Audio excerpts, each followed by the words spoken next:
Everyone, আসসালামু আলাইকুম। সবাইকে নতুন একটি ভিডিও দেখার জন্য ওয়েলকাম করছি।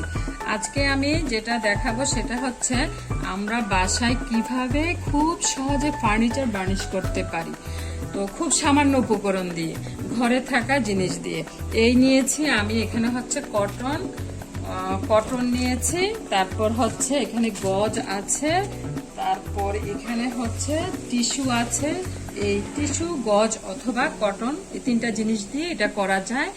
তো আজকে আমি ভিডিও করব, তাই আমি কিছুদিন এখানে বার্নিশ করিনি দেখানোর জন্যে। তো আজকে আমি দেখাবো খুব সামান্য উপকরণ দিয়ে কিভাবে খুব সহজে বাসায় ফার্নিচার বার্নিশ করা যায়, চকচকে ঝকঝকে রাখা যায়। এখানে আমি নিয়েছি এই প্যারাশুট তেল। প্যারাশুট অ্যাভেলেবেল না থাকলে যে কোনো নারিকেল তেল দিয়েই হবে, নারিকেল তেলই লাগবে। তো আমি এখানে নিয়েছি হচ্ছে নারিকেল তেল, আমি কোকোনাট অয়েলটা নিয়ে নিলাম, আর নিয়েছি হচ্ছে পানি, সামান্য পানি লাগবে। এটা আমি একটু করে এখানে পানি মিশিয়ে দিচ্ছি, একটু করে এখানে পানি মিশিয়ে দিলাম। আর আমি এখন গজ না, টিস্যু না, আমি কটন দিয়ে করব। তো আমি এটা ভালোভাবে এখানে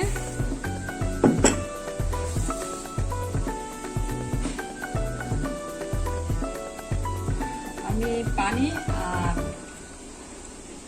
তেলটা ভালোভাবে মিশিয়ে নিচ্ছি। তারপর হচ্ছে এভাবে একটু চিপে কিভাবে বার্নিশ করব।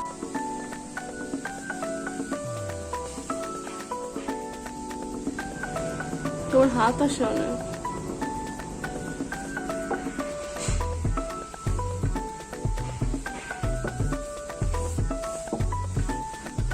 যখন কমপ্লিট করব তখন একদম চিকচিক করবে।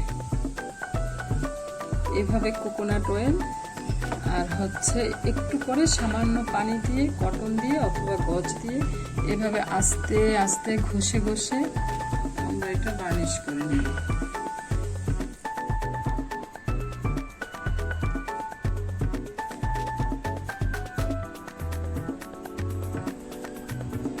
এই তো হয়ে গেল আমার টিভি ক্যাবিনেটটাকে বার্নিশ করা। তো এইভাবে আপনারা বাসায় করে নিতে পারেন নারিকেল তেল দিয়ে, শুধুমাত্র অল্প করে পানি আর হচ্ছে অবশ্যই যেটা লাগবে সেটা হচ্ছে কোকোনাট অয়েল। আমি এই টিভি ক্যাবিনেটটার মতো করে আমার ডাইনিং টেবিলটাকেও বার্নিশ করেছি। এই যে দেখুন কি সুন্দর চিকচিক করছে। এটা একটা হাতিলের ডাইনিং টেবিল। ওদেরকে আমি জিজ্ঞেস করেছিলাম যে বাসায় কিভাবে ফার্নিচারের যত্ন নিব, তো ওরা আমাকে বলেছে। আবার অন্যান্য দোকানেও জিজ্ঞেস করেছে। আমি অনেক দিন থেকেই এভাবে ফার্নিচারের যত্ন নিতে ইচ্ছা করলে আপনারাও করতে পারেন।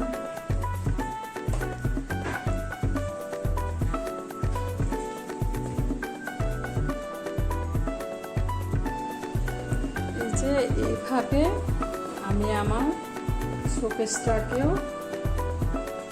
বার্নিশ করে নিয়েছি। এটা অনেক আগের একটা শোকেস। তো এইভাবে অয়েল অ্যাপ্লাই করাতে এটা বেশ চকচক করছে।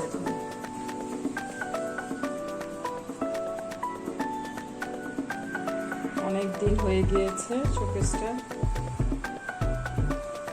ডাইনিং টেবিলটা অনেক দিন হয়ে গিয়েছে, টিভি ক্যাবিনেটটা অনেক দিন হয়ে গিয়েছে। তো এইভাবে যত্ন নিলে ভালোই থাকে।